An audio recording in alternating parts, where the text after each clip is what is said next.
Hello everyone. आज का topic हम लोग स्टार्ट करने वाले हैं जो बहुत ही इंटरेस्टिंग टॉपिक होगा। आज जो हम लोग टॉपिक डिस्कस करेंगे वो होगा acid base and salt chapter से। इसका नाम है न्यूट्रलाइजेशन। न्यूट्रलाइजेशन के बाद हम लोग स्टार्ट करने वाले हैं pH and pH scale. What is the uses of pH in our daily life, इन सभी के बारे में हम लोग डिस्कस करेंगे आज के टॉपिक में। ये topic acid base and salt chapter से लिया गया है। तो सबसे पहले मैं चैप्टर नेम लिख देता हूँ, एसिड बेस एंड सॉल्ट। चलो, ये हो गया चैप्टर नेम। और टॉपिक नेम अभी जो स्टार्ट होने वाला है वो होने वाला है न्यूट्रलाइजेशन। ओके, सबको समझ में आ गई? चलो स्टार्ट कर रहे हैं। क्या है न्यूट्रलाइजेशन और कैसे इसको हम लोग पढ़ना है? तो न्यूट्रलाइजेशन एक रिएक्शन है जिसको आप लोगों ने पहले ही केमिकल रिएक्शन एंड इक्वेशन में पढ़ा है। तो इसको हम लोग न्यूट्रलाइजेशन को ऐसे डिफाइन कर सकते हैं, न्यूट्रलाइजेशन। तो इसमें लिख सकते हैं, it may be defined as a reaction. It may be defined as a reaction between acid and base present in aqueous solution to form salt and water। कोई भी रिएक्शन है, अगर सॉल्ट वाटर बना रहा है एसिड बेस रिएक्ट करके, वो neutralisation reaction कहलाता है। इसका सबसे फेमस एग्जांपल जो हर जगह यूज किया जाता है, hydrochloric acid. It is a strong acid and NaOH, it is a strong base. After reacting, it gives NaCl and water molecules. This is a common salt and this one is water. तो आप देख रहे हो कि acid का कुछ ना कुछ प्रॉपर्टी होता है, कुछ ना कुछ इसके वैल्यूज होते हैं, लेकिन सारा प्रॉपर्टी खो के एसिड टेस्ट में भी आपको पता होगा एसिड के बारे में कि एसिड टेस्ट में खट्टा होता है, सॉर होता है, और बेस टेस्ट में बीटर होता है। तो ये क्या करते हैं, एक दूसरे को न्यूट्रलाइज करते हैं और न्यूट्रलाइज होने के बाद सॉल्ट बनाते हैं जो कि न्यूट्रल होता है। इसका पीएच वैल्यू लेस देन 7 होता है, इसका पीएच वैल्यू मोर देन 7 होता है। But after reaction it gives a compound with pH value 7। तो ये जो ऑलमोस्ट 7, कभी कभी ये जरूरी नहीं कि हमेशा 7 ही होगा, मे बी कभी कम भी हो, कभी ज़्यादा भी हो, बट वो न्यूट्रल होते हैं, इतना कंफर्म है। तो ये एक्चुअली रिएक्शन जो होता है, ये एक्चुअली H प्लस आयन और OH माइनस आयन के बीच में रिएक्शन होता है और वाटर बनता है। ये एसिड से H प्लस आयन मिलता है हम लोग को और बेस से OH माइनस आयन मिलता है और यही वाटर बनाता है, इसी को वाटर फॉर्म होता है। तो सिंपल सा चीज है, इस चीज को फिर से आराम से समझते हैं, इसको तोड़ के सोचते हैं। अगर HCl होगा तो HCl क्या करेगा, H प्लस और Cl माइनस आयन बनाएगा, और NaOH क्या करता है, Na प्लस और OH माइनस आयन बनाता है। तो क्या करता है, ये H रिएक्ट करता है किससे, OH से, ठीक है। इस दोनों से मिलकर फॉर्म होता है वाटर और NaCl मिल जाता है। तो यहाँ पे एक तरह का ये डबल डिस्प्लेसमेंट रिएक्शन भी है। पिछले क्लासेस में मैंने बताया था कि ये डबल डिस्प्लेसमेंट रिएक्शन भी होता है। तो इस तरह करके हम लोग देख रहे हैं कि यहाँ पर एक रिएक्शन हुआ है जिसमें आप ये सीख रहे हो। अब एक और चीज़ मैं समझा देता हूँ, उसका कुछ एप्लीकेशंस है, न्यूट्रलाइजेशन के कुछ एप्लीकेशंस हैं। तो उस एप्लीकेशन को हम लोग सीखते हैं। फर्स्ट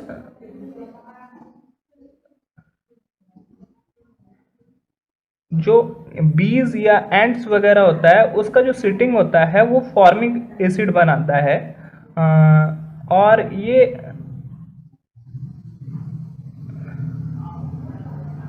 अगर जब इसको हम लोग सोप अगर वहाँ पर लगा दें, अगर सपोज करो आपको बी काट लिया है या फिर एंट्स काट लिया है, तो ये एक्चुअली वो फॉर्मिक एसिड बनाएगा।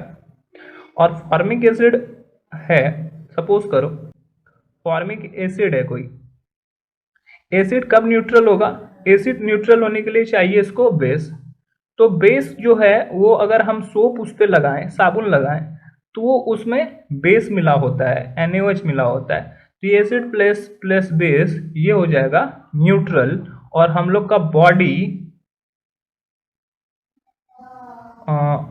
यानी कि अगर वहाँ पे अगर चींटी ने काटा है या बीज ने काटा है तो वो ठीक हो जाएगा। दूसरा, अगर सॉइल वगैरह है, सॉइल में एसिडिटी आ जाता है, सॉइल एसिड रेन की वजह से, एसिड रेन की वजह से अगर किसी का फील्ड एसिडिक हो जाता है तो उसमें हम लोग ना कैल्शियम हाइड्रोक्साइड या स्लैग्ड लाइम बोलते हैं उसको, कैल्शियम CaOH2, इसका यूज करते हैं। Actually it is basic in nature. ये एसिड रेन एसिडिक बनाता है और उसमें जब हम कैल्शियम हाइड्रोक्साइड डाल देते हैं तो फील्ड क्या होता है, न्यूट्रल हो जाता है।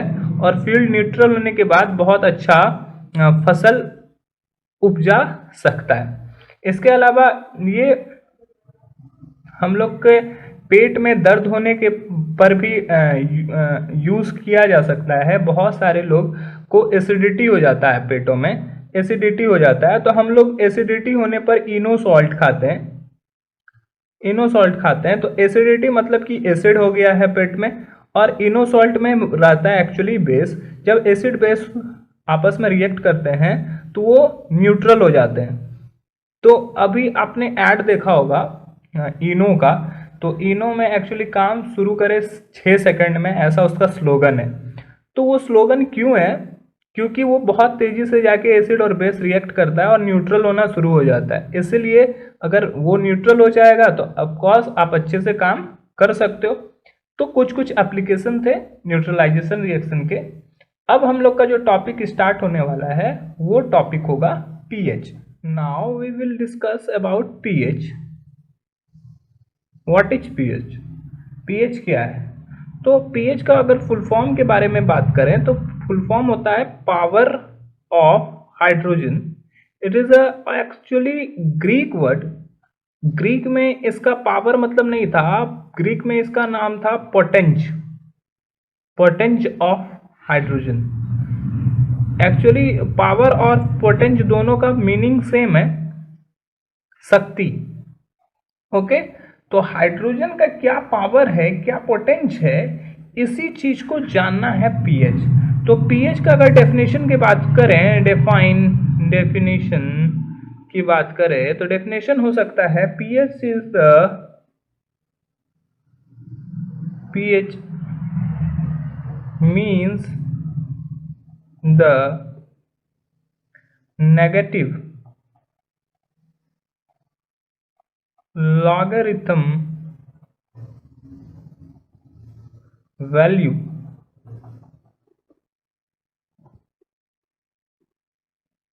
of concentration of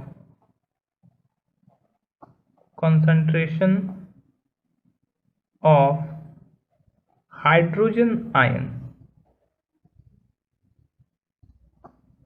ये pH का ये लिख सकते हो formula, pH equals to -log H+ ion. Okay, ये आप लिख सकते हो अबाउट pH। ये pH के बारे में आप लिख सकते हो। चलो अब क्या करते हैं ना कि अगर pH का वैल्यू अगर प्लस में लाना हो, ये प्लस में भी आ सकता है, लेकिन ये जो H जो है वो बाय में जाएगा तब, ये भी आप लिख सकते हो। तो एक चलो पीएच वैल्यू किसी चीज का निकाल के दिखाते हैं। एक क्वेश्चन है, suppose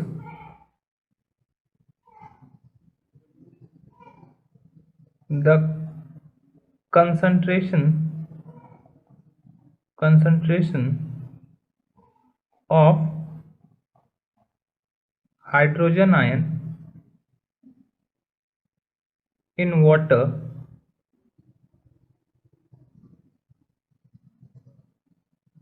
is 1 into 10 to the power minus 7. Then find the value of pH.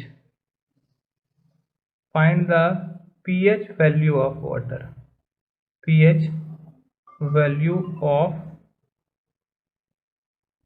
water. Okay, pH value of water. तो यहाँ पे H प्लस आयन का कंसंट्रेशन दिया हुआ है, H प्लस आयन का कंसंट्रेशन दिया हुआ 1 into 10 to the power minus 7, और यहाँ पे आपको निकालना है pH ऑफ वाटर, ये डिस्कस करनी है हमें। तो हम लोग कैसे निकालेंगे, चलो समझते हैं इस चीज को। तो pH ऑफ वाटर आपको फाइंड करना है। तो जो चीज दिया हुआ है फॉर्मूला हम लोग जानते हैं, pH equals to minus log H plus ion, okay, या फिर आप इसको लिख सकते हो log 1 by H plus ion.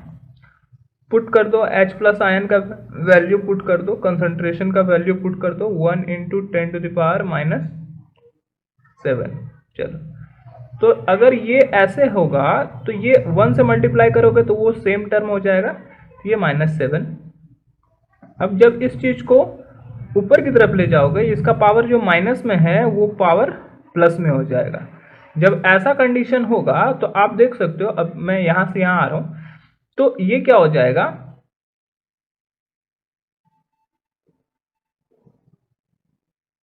ये एक फॉर्मूला होता है log m to the power n, तो ये होता है n log m, ये फॉर्मूला होता है। तो यहाँ पे दिया हुआ है log 10 टू दी पावर 7, तो ये हो जाएगा 7 log 10, ठीक है, 7 log 10 हो जाएगा। log 10 का वैल्यू जो होता है, log 10 का वैल्यू जो होता है वो होता है 1, तो ये हो जाएगा 7 इंटू 1 इक्वल्स टू 7। तो pH value of water, pH value of water equals to 7। तो इस तरह करके आप किसी का भी pH वैल्यू निकाल सकते हो, जैसे कि मैंने यहाँ पर निकाल के आपको दिखाया। अब डिस्कशन होगा pH स्केल का, pH स्केल क्या है और pH स्केल कैसे यूजफुल है, और इसके बाद हम लोग जानेंगे कि pH के हेल्प से ये हम लोग के डेली लाइफ में कैसे यूजफुल होता है। नाउ pH स्केल, तो pH स्केल क्या है, अगर pH स्केल के बारे में बात करें तो इन 1999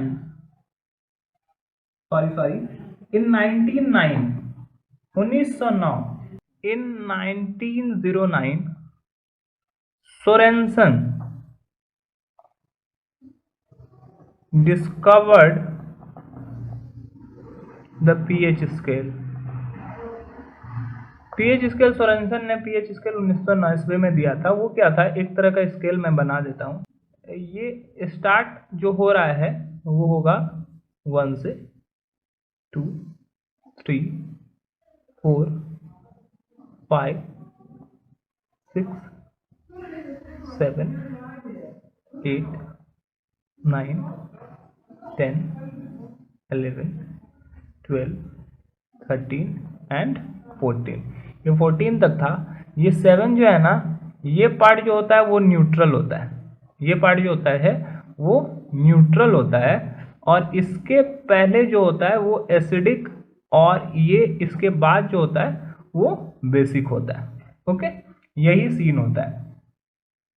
अब देखो, ये सपोज करो कि किसी का पीएच वैल्यू दिया हुआ है, फाइंड, तो ये ऐसे देखे, if pH value of a substance equals to 5, then find the nature of substance। ये क्वेश्चन ऐसा रह सकता है कि अगर pH वैल्यू किसी का 5 है तो उसका नेचर क्या है, तो ऑफकोर्स 7 से less than 7 is acidic in nature, तो यही समझना है, less than 7 is acidic, 7 means neutral and more than 7 is basic in nature। ये चीज सोरेशन ने हम लोग को बताया था और इसी चीज को हम लोग समझते हैं।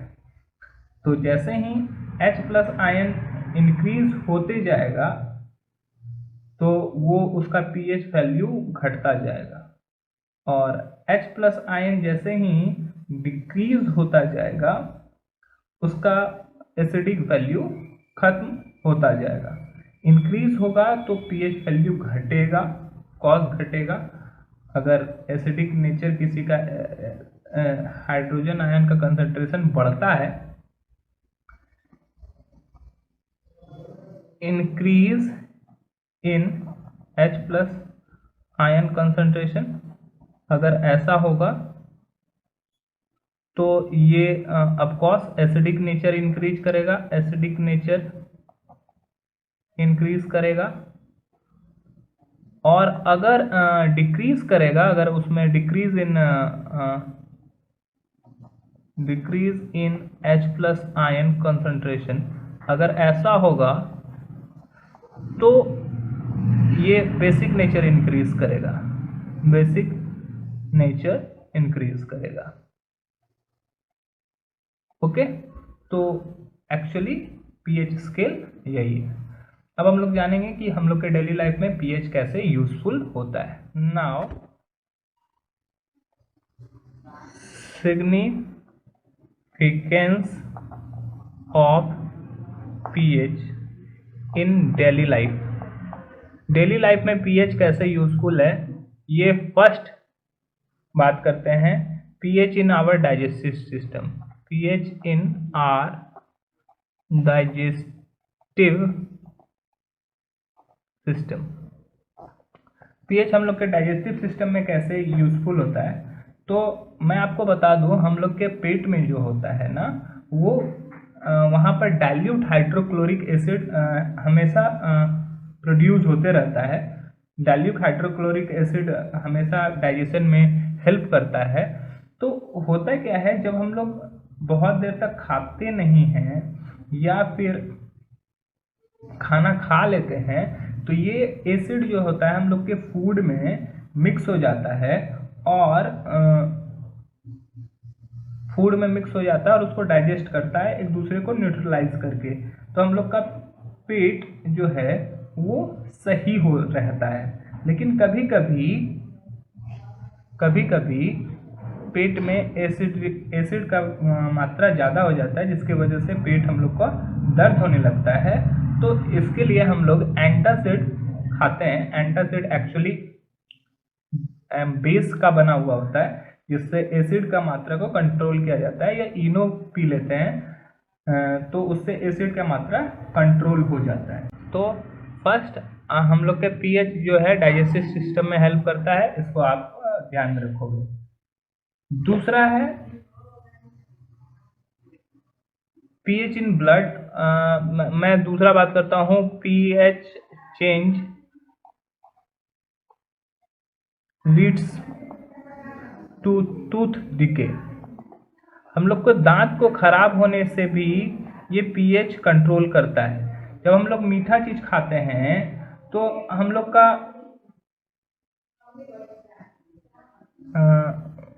लिख सकते हो, when the pH of the mouth हम लोग का मुंह जो है उसका पीएच वैल्यू 5.5 के करीब रहता है, फॉल्स बिलो 5.5, ऑलमोस्ट 5.5 रहता है। 5.5 से जब नीचे जाता है तो हम लोग का मुंह एसिडिक होता है। Then the animal gets कॉरेडेड।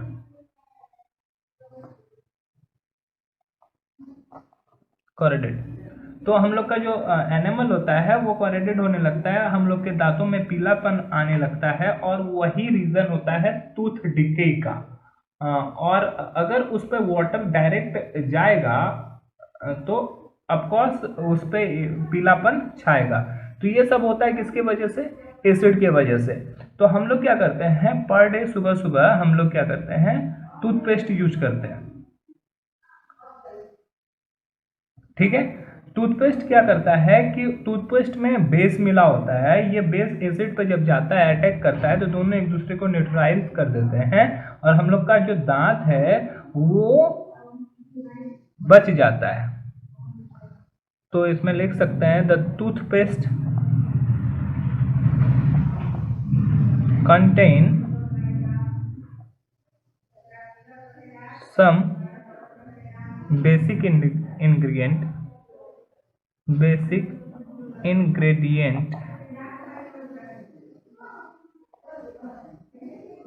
which help in neutralizing the effect of acid। तो ये हम लोग के माउथ का इफेक्ट ठीक करता है, और हम लोग का जो टूथ होता है वो डिके से बच जाता है। इसके अलावा हम फील्ड के बारे में पहले ही बात कर चुके हैं, एक बार और फिर से बात कर देते हैं, soil pH and plant growth. इसके बारे में मैं आपको बता दूं कि प्लांट तभी ग्रोथ करेगा जब सॉइल का पीएच वैल्यू ऑलमोस्ट 7 होगा। If the pH value of soil around 7, then the growth of plant will be satisfactory। ये संतोषजनक वृद्धि होगा उसमें। बट कभी कभी क्या होता है कि एसिड रेन और किसी और बार बार किसी फर्टिलाइजर के यूज से इसका पीएच वैल्यू पहले से या तो बढ़ जाएगा या तो घट जाएगा। तो इसको कंट्रोल करने के लिए, for control acidic nature, farmer put slaked lime, calcium hydroxide इसको बोल सकते हैं, slaked lime, in their field. वो अपने फील्ड में स्लैक्ड लाइम का यूज करते हैं, और ये बेसिक नेचर का होता है, और ये क्या करता है ना कि होने नहीं देता है पीएच, यानी कि पीएच को कंट्रोल कर लेता है, सॉइल के पीएच को कंट्रोल करता है, और सॉइल के पीएच को जैसे ही कंट्रोल करता है, प्लांट फिर से प्रॉपर ग्रोथ होना शुरू हो जाता है प्लांट में। ऐसे प्लांट का ग्रोथ रुक जाता है। इसके अलावा बहुत सारे इंसेक्ट या एक्वेटिक एनिमल को भी प्रॉब्लम होता है, तो वो सब भी वहाँ पर भी पीएच यूजफुल है। कभी कभी किसी प्लांट के वजह से हम लोग को खुजली हो सकता है, तो वो भी जस्ट बिकॉज ऑफ एसिड होता है, तो वहाँ पर हम लोग बेस का यूज करके उसके इफेक्ट को कम कर लेते हैं। तो ऐसे सब पीएच का डेली लाइफ में यूजेज है। इसके अलावा पीएच हम लोग के ब्लड में भी होता है। The pH value of blood is 7.4, it is basic in nature. तो ये सारी चीज को हम लोग को ध्यान में रखना है। आज का टॉपिक इतना ही, दैट्स ऑल, थैंक यू।